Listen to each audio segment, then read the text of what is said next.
In the frozen darkness of December 19th, 1944, just after 6 in the morning, Hunter Officer Class Wendell's gloved fingers fought against the bitter cold as he scribbled notes into his personal diary.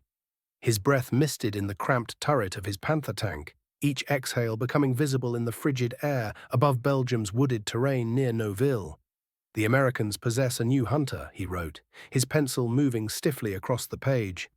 "We hear them but cannot see them. By the time our turret traverses to face them, they've vanished. 3 of our Tigers fell yesterday."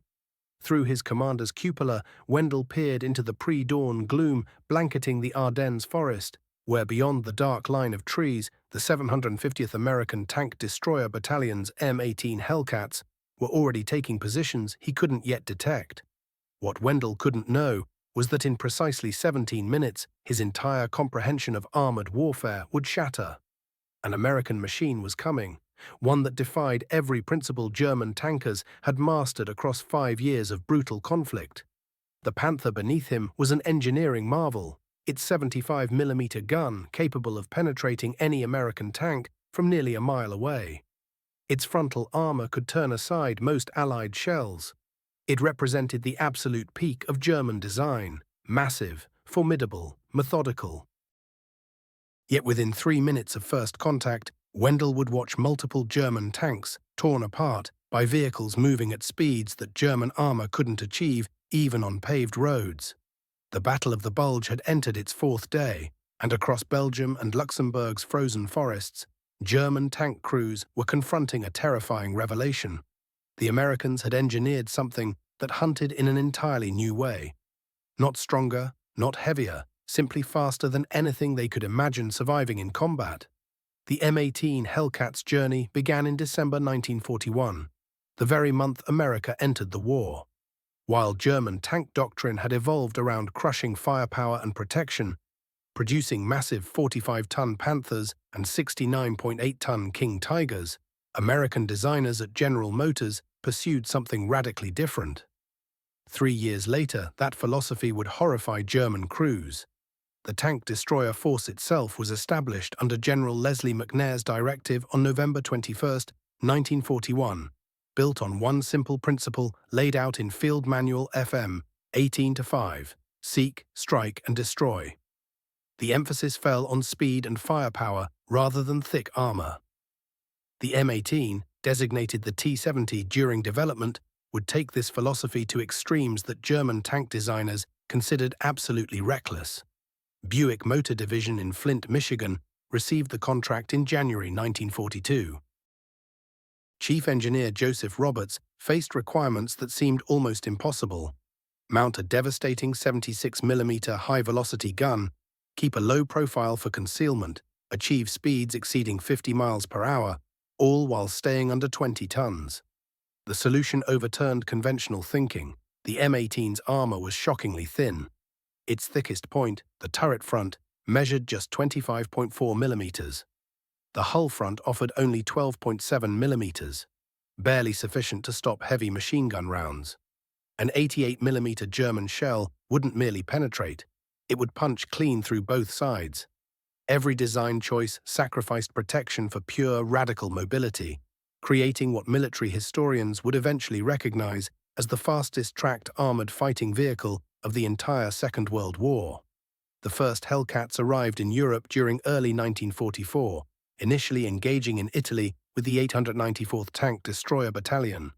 The 704th Tank Destroyer Battalion became the first unit in the European theater to receive M18s during May 1944, reaching Utah Beach on July 13th. But the true horror for German crews came during Normandy's breakout. On July 29, 1944, near Coutances in France, German heavy tank battalions reported disturbing encounters. American tank destroyers simply vanished before German guns could respond. After-action reports documented enemy vehicles traveling at speeds estimated at 80 kilometers per hour across rough ground, with entire engagements lasting approximately 180 seconds from first shot to final sighting. The mathematics was straightforward and nightmarish. A Panther's turret required a full minute to complete one rotation. Its top speed on roads was 34 miles per hour. Cross-country, it managed only 15. the M18 Hellcat accelerated from standstill to 30 miles per hour in just 7 seconds, sustained 55 miles per hour on roads, potentially 60 without its governor, and kept moving at 26 miles per hour across country. In the 3 minutes required for a German crew to spot danger, rotate their turret, locate the target, and fire, a Hellcat could displace nearly a mile and a half. The fear wasn't irrational. It was completely justified. The M18's 76mm gun, while unable to penetrate Panther frontal armor using standard ammunition, easily defeated the side armor at 1,500 meters. With tungsten core rounds, though crews received barely 1 or 2 monthly, penetration reached 157 millimeters at 500 yards. At 2,600 feet per second, the shell arrived before the gun's sound reached German ears. German doctrine emphasized methodical engagement, careful target acquisition, deliberate aiming, ammunition conservation. Crews drilled endlessly from static positions, using terrain for hull-down placement. Panthers and Tigers were designed for this approach: heavily armored, powerful guns, slow but assured advancement. Hellcats shattered everything. M18 crews trained at Camp Hood, Texas, a facility established specifically as the Tank Destroyer Tactical Center across 158,000 acres, learned to never remain stationary for more than 30 seconds after firing. Speed is life became their doctrine. Where German tradition demanded the decisive shot, Americans embraced shoot and scoot. Between July 1943 and October 1944, Buick's Flint plant produced exactly 2,570 M18 Hellcats, far fewer than the originally planned 8,986. Production included 6 pilot vehicles and initial contracts for 1,000, followed by a final order of 1,577 units. Peak monthly output reached 267 vehicles in November 1943. This rate, though modest compared to Sherman production, still exceeded German Panther manufacturing. While Germany struggled to produce 90 Panthers monthly by late 1944, American factories had completed the entire Hellcat production run. This disparity carried profound implications. German crews knew each lost Panther or Tiger was essentially irreplaceable. American forces could rapidly replace any losses. The M18 featured a Wright R975 radial engine, originally designed for aircraft. Early production vehicles, serial numbers 1 through 1350, used the naturally aspirated R975C1, producing 350 horsepower. Later models, serial 1351 through 2507, received the supercharged R975C4 variant, generating 400 horsepower beginning in March 1944. This engine power, combined with the vehicle's 17.7 to 20-ton weight, created an exceptional power-to-weight ratio of 20 to 22.5 horsepower per ton, substantially superior to the Panther's 15 horsepower per ton. The Hellcat's hydromatic automatic transmission with torque converter allowed drivers to maintain maximum speed while maneuvering, a critical advantage over German tanks requiring manual shifting and clutch operation.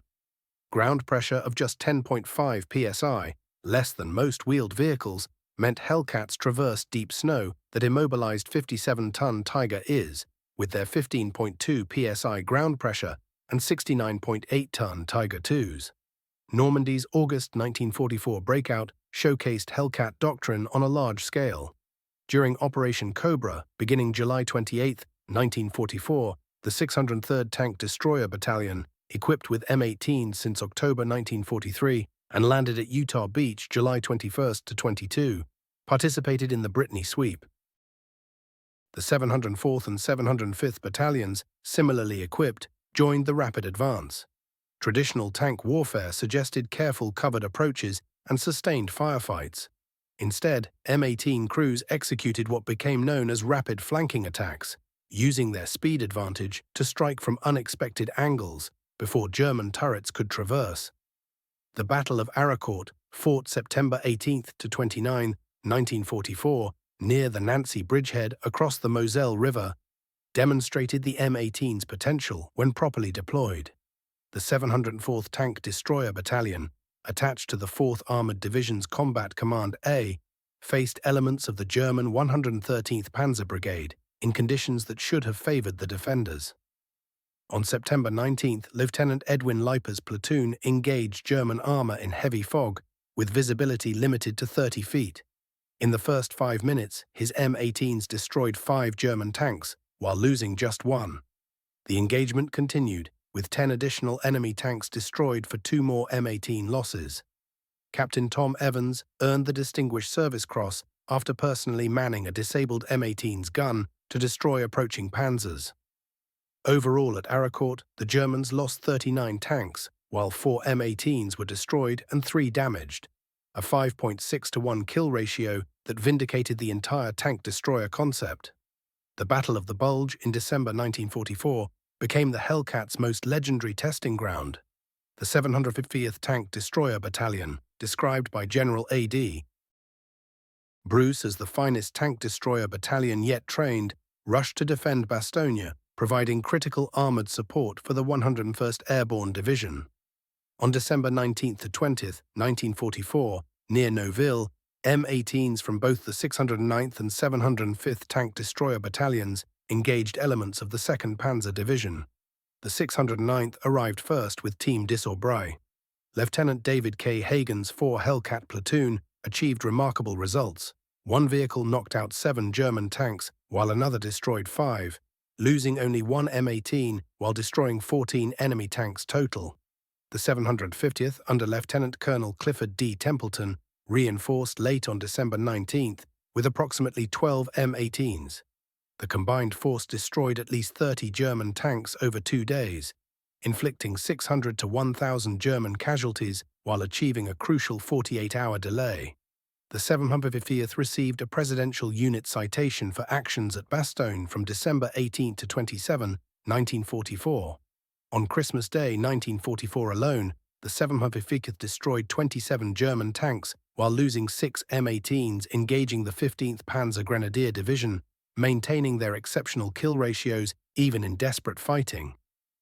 Overall, during Bastogne's siege, the 750th destroyed approximately 40 German tanks for 6 M18 losses, achieving a 6.7 to 1 kill ratio. The Hellcats' advantages multiplied in difficult conditions. While German heavy tanks floundered in mud and snow, the M18's lightweight and low ground pressure preserved mobility. During the Bulge's opening phase, heavy fog grounded air support and reduced visibility to under 100 meters. German doctrine relied on long-range gunnery superiority, now negated. Hellcat crews trained for close-range ambush at Camp Hood's Revolutionary Battle Conditioning course thrived in these circumstances. The M18's lightweight delivered strategic mobility German heavy tanks couldn't match. Where a King Tiger required Class 70 bridges, rare in Europe, the M18 crossed Class 24 bridges, basically any structure supporting a loaded truck.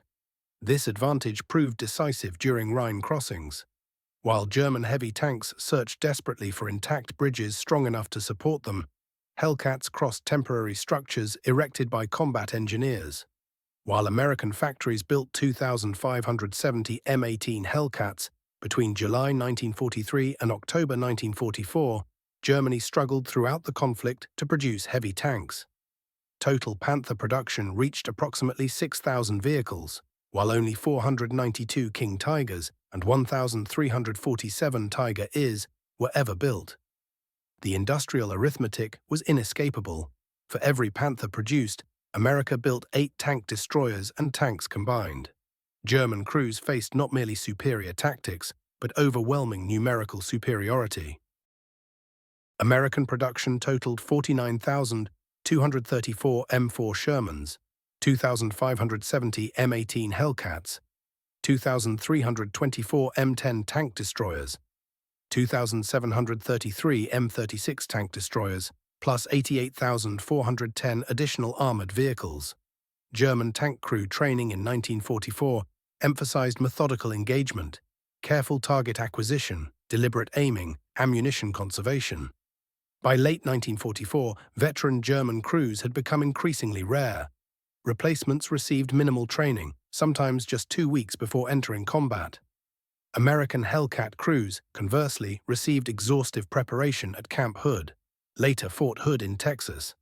The tank destroyer school program included 17 weeks of intensive instruction, emphasizing speed, mobility, and initiative.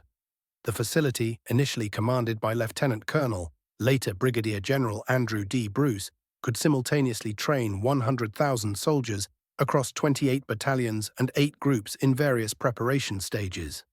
Crews practiced high-speed firing, rapid displacement, and coordinated attacks until instinct took over. The Revolutionary Battle Conditioning Course, originally called the Tank Hunting Course, became the first U.S. Army training employing live fire overhead, with participants spending a full week in simulated combat. By late 1944, American tank destroyer doctrine had matured from initial concepts into proven combat techniques. Field Manual 18-5, published in June 1942, stated simply, "There is but one battle objective of tank destroyer units, the destruction of hostile tanks." General Bruce later elaborated that seek meant vigorous reconnaissance, strike meant destruction through gunfire rather than reckless charging, and destroy meant elimination through superior tactics. Combat experience refined these concepts. North African battles revealed that pure offensive charges proved suicidal. Instead, aggressive spirit combined with stealth and deception became the cornerstone of successful tank destroyer employment. M18 crews developed wolfpack tactics, 3 or 4 Hellcats operating in coordinated but independent attacks, communicating by radio to create overlapping fields of fire while maintaining constant movement. By war's end, M18 Hellcat units had compiled remarkable statistics. The Army Historical Foundation documents 526 total enemy armored vehicle kills, 498 in Europe, 17 in Italy, and 11 in the Pacific. With approximately 216 M18s lost to enemy fire in the European theater, this produced an overall kill-to-loss ratio of 2.41, specifically 2.3 to 1 in Europe, the highest ratio of any U.S. tank or tank destroyer in the Second World War. Individual unit achievements frequently exceeded these averages. The 603rd Tank Destroyer Battalion destroyed upwards of 90 enemy armored fighting vehicles. The 704th achieved similar numbers, with their Aracourt engagement alone accounting for 39 kills. The 705th's performance at Bastogne, 40 tanks destroyed for 6 lost, demonstrated sustained excellence even under the war's most desperate circumstances. The 600th Tank Destroyer Battalion established what remains the most impressive combat ratio ever recorded for such a unit, reaching nearly 23 enemy vehicles destroyed for every one of their own lost. When military analysts examined the wreckage and records, they discovered something revealing about how the M18 actually died in combat. Between 40 and 50% of Hellcat losses came from encounters with enemy tanks and dedicated anti-tank guns that exploited the vehicle's paper-thin armor. Around a quarter to a third were simply worn out from mechanical failures, while the remainder fell to infantry-carried anti-tank weapons, artillery strikes, and mines scattered across European battlefields. The gulf between how Germany and America thought about armored vehicles becomes strikingly obvious when you examine the actual numbers side by side.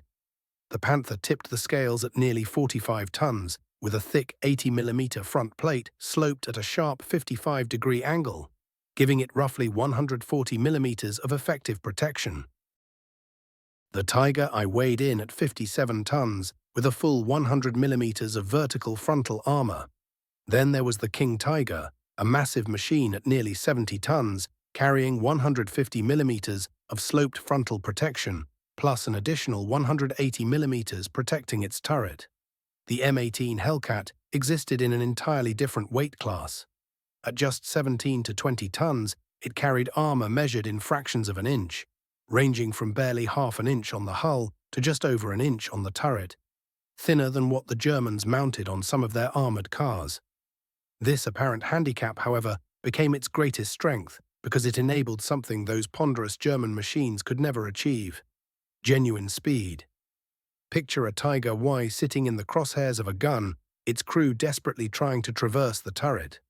At 500 meters, a Hellcat racing perpendicular at 40 miles per hour would streak completely across that Tiger's firing arc in just 4.5 seconds.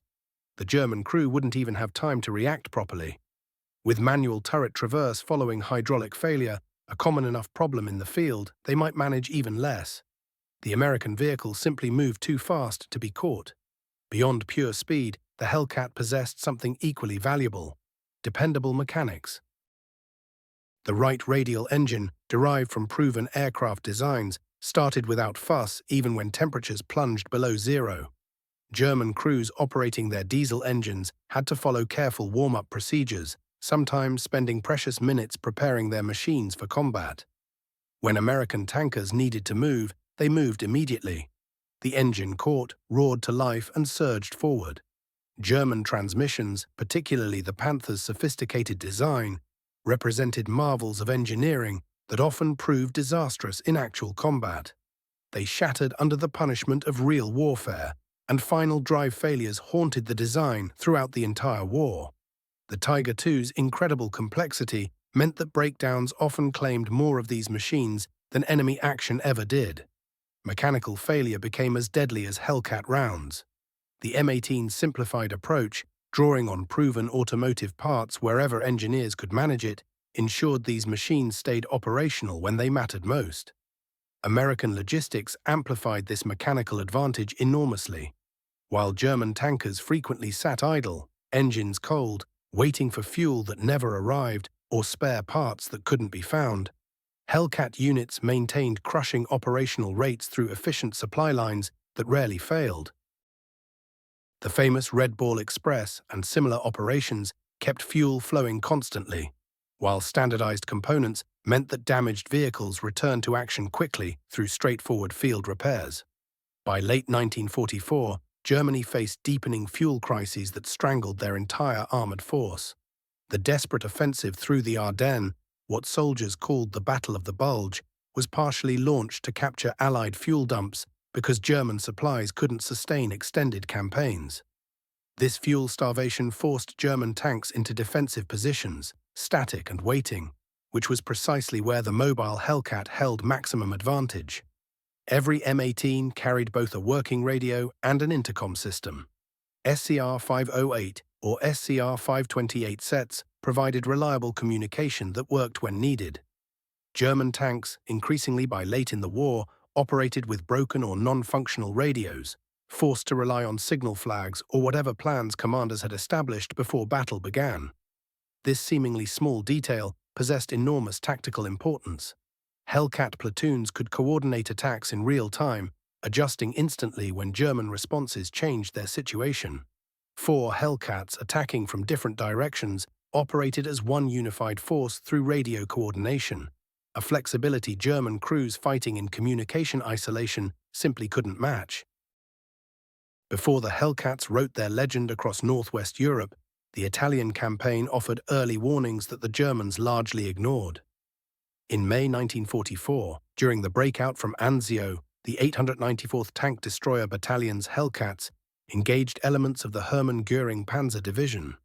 The terrain, rolling hills dotted with vineyards and ancient stone walls, should have neutralized everything the M18's speed provided. Instead, the speed amplified its psychological impact dramatically. These vehicles accelerated up 30-degree slopes at speeds that German tanks couldn't achieve on flat ground, creating an almost supernatural illusion of omnipresence. Hellcats seemed to appear at multiple points along ridgelines in rapid succession, an appearance and disappearance that German crews found profoundly disorienting. This early demonstration of Hellcat capabilities went largely unheeded by high command, which kept most German armor focused on the Soviet front, where the real struggle was being decided. Winter 1945 transformed the Hellcat's advantages even further. The M18's wide tracks and light weight, pressing just 10.5 pounds per square inch into the earth, allowed movement through snow that trapped heavier vehicles in suffocating drifts. German Tigers and Panthers, already wrestling with mechanical demons, found winter reducing their mobility even more dramatically. During the Battle of the Bulge, Hellcat crews wielded these conditions as a weapon. They exploited their speed to race through areas where German heavy tanks became bogged down, appearing behind German lines where heavy armor was supposedly impossible. This mobility, combined with terrible winter conditions, contributed substantially to the successful defense of Bastogne. German commanders attempted various counter-tactics against the Hellcat threat. Updated manuals recommended immediate smoke deployment when M18s appeared, essentially blinding themselves, hoping the threat would pass. Desperate measures included welding additional track links to side armor, utterly ineffective against 76mm rounds, and creating deliberate ambushes with concealed anti-tank guns positioned along expected routes. Nothing worked consistently. The Hellcats' combination of speed, firepower, and tactical flexibility simply overwhelmed anything German commanders could organize with available resources. The vehicle's mere presence altered German behavior fundamentally. Commanders became deeply reluctant to commit armor without extensive reconnaissance, sacrificing the initiative and momentum that successful warfare demands. In March 1945, near Remagen, M18s from the 656th Tank Destroyer Battalion crossed the captured Ludendorff Bridge, a crossing too damaged to support heavier vehicles. They established a defensive screen that destroyed 11 German tanks attempting to approach the bridge, including 2 King Tigers that couldn't maneuver quickly enough in the confined space. This action perfectly demonstrated the strategic value of the M18's lightweight construction. While German heavy tanks required specific routes and specially reinforced bridges that didn't exist in sufficient numbers, Hellcats could use any crossing strong enough for ordinary truck traffic. They appeared in impossible locations deep behind German lines, in places nobody expected armor to emerge. April 1945 saw the Ruhr pocket transform into a massive trap for German Army Group B.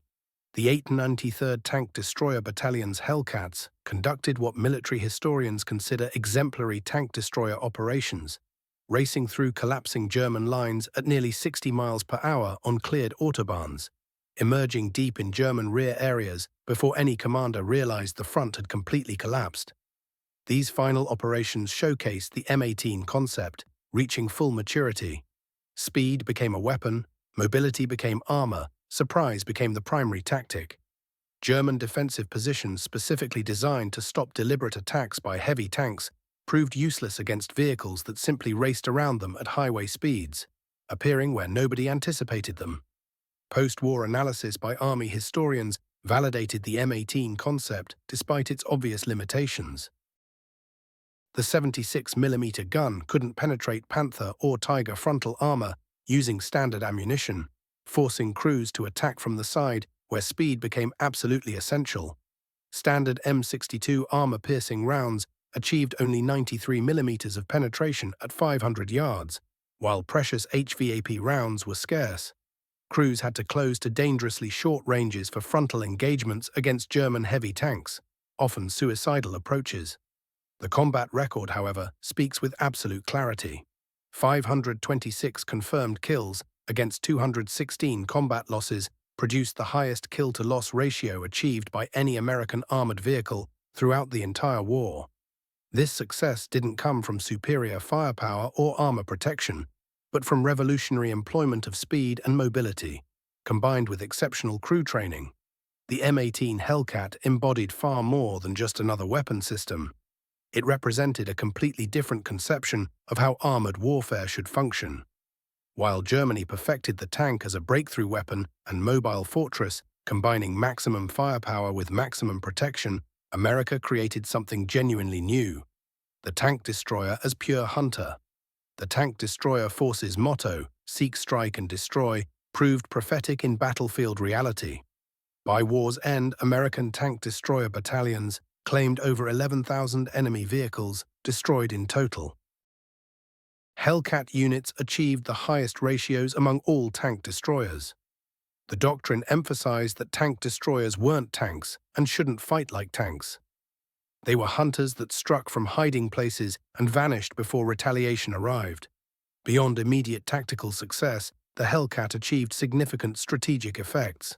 German armored reserves, instead of concentrating for offensive operations, increasingly remained held back, guarding against tank destroyer raids. The mere presence of Hellcat units operating in a sector could paralyze German armored movement for hours, while commanders sought confirmation of their actual locations. During the Ardennes offensive, Intercepted German communications revealed commanders requesting verification that no Hellcats operated nearby before committing reserves to movement. Hours disappeared seeking these confirmations. Momentum was sacrificed to caution.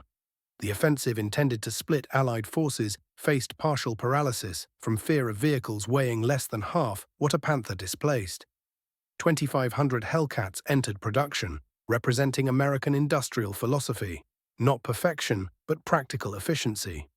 While Germany manufactured 6,000 Panthers across 3 years, struggling relentlessly with quality control and component shortages, Buick produced every M18 in just 15 months, using proven components and straightforward construction.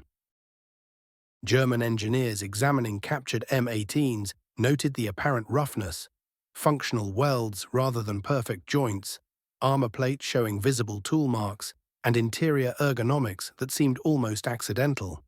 Yet this rough-edged machine consistently destroyed German tanks built with watchmaker precision. The difference resided in pure design philosophy. Germany built engineering monuments, while America built practical tools designed for actual warfare. Behind the statistics lay human tragedy affecting both sides. Young German tankers, many barely teenagers by 1945, encountered an enemy that nullified everything they'd learned. Their carefully maintained Panthers and Tigers, representing the absolute peak of German engineering excellence, burned with terrible finality when struck by Hellcat rounds fired from ambush. American crews, while suffering far fewer losses, carried their own burdens and scars. The speed that saved them also meant attacking without warning, often denying German crews any opportunity to surrender or escape. The minimal armor meant that when M18s took hits, the results often proved catastrophic, though the open-topped turret design actually improved crew survival rates to over 80%, compared to merely 35% for German heavy tank crews. The Hellcats' influence extended well beyond World War II itself. Post-war armies studied its employment, recognizing that mobility could override protection in specific circumstances. Modern military doctrine, emphasizing shoot-and-scoot tactics and rapid displacement as survival technique, traces direct roots back to M18 employment during 1944 and 45. Today at Fort Moore, formerly called Fort Benning, a restored M18 Hellcat stands positioned at the Armor School entrance. Its commemorative plaque identifies it as the fastest armored fighting vehicle of World War II, and proof that American ingenuity and mass production could defeat sophisticated enemy tanks through speed and tactical innovation. The final accounting reveals significant numbers. Production totaled 2,577 machines.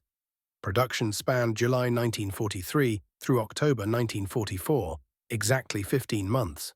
Peak production reached 267 units in November 1943. Each vehicle cost $57,500 in 1943 currency. Production occurred at the Buick Division facility in Flint, Michigan. Performance specifications included a maximum speed of 55 miles per hour governed, 60 miles per hour ungoverned. Acceleration from 0 to 30 miles per hour took 7 seconds. Range extended from 100 to 105 miles. The power-to-weight ratio reached 22.5 horsepower per ton. Ground pressure measured just 10.5 pounds per square inch. Combat records documented 526 confirmed enemy vehicles destroyed. M18's loss to enemy fire totaled 216 machines. The overall kill ratio reached 2.4 to 1, or in the European theatre specifically, 2.3 to 1. Comparative German tank specifications tell their own story. The Panther weighed 44.8 to 45 tons with just 15 horsepower per ton and a maximum speed of 34 miles per hour. The Tiger I displaced 57 tons with 100 millimeters of frontal armor, with 1,347 produced. The Tiger II weighed 69.8 tons, carrying 150 millimeters of frontal armor, with only 492 manufactured. The supreme irony embedded within the Hellcat story rests on the fact that German doctrine created the conditions enabling its success. By developing increasingly heavy tanks, Panthers, Tigers, King Tigers, Germany created slow machines bound to roads and prepared positions, perfect targets for Hellcat tactics. Had Germany continued developing lighter mobile tanks, the M18's advantages would have been minimized substantially. Every ton added to German tanks made them increasingly vulnerable to American tank destroyers. The pursuit of invulnerable supertanks created vehicles incapable of responding to high-speed warfare effectively. In building fortresses, Germany became vulnerable to enemies fighting like cavalry, racing vehicles with guns that struck and vanished before retaliation became possible. The M18 Hellcat proved that victory doesn't require the best equipment. It requires the right equipment properly employed with understanding. German crews in their magnificent Panthers and Tigers were defeated by American crews operating vehicles that appeared impossibly vulnerable. It remains among history's great examples of doctrine defeating raw technology. Military historian Stephen J. Zaloga characterized the M18 as poorly balanced, while crediting its success to crew training and dedication rather than clever design. Yet this assessment misses something crucial. The poor balance of extreme speed over armor protection was precisely what enabled the revolutionary tactics, producing the highest kill-to-loss ratio achieved by any American armored vehicle throughout the entire war. For German tank crews in 1944 and 45, 3 minutes represented everything. 3 minutes from the first sound of high-revving engines to the impact of 76mm rounds. 3 minutes to identify the threat, traverse the turret, acquire the target, and fire while the Hellcat was already racing toward its next position at 55 miles per hour. 3 minutes that usually concluded with their tank burning and the Hellcat disappearing into the distance, seeking its next target. The Hellcat proved that in modern warfare, speed doesn't just kill, it renders strength entirely irrelevant. German crews who survived those 3 minutes learned lessons that would reshape armored warfare doctrine fundamentally. Sometimes the best armor involves not being where the enemy can shoot you.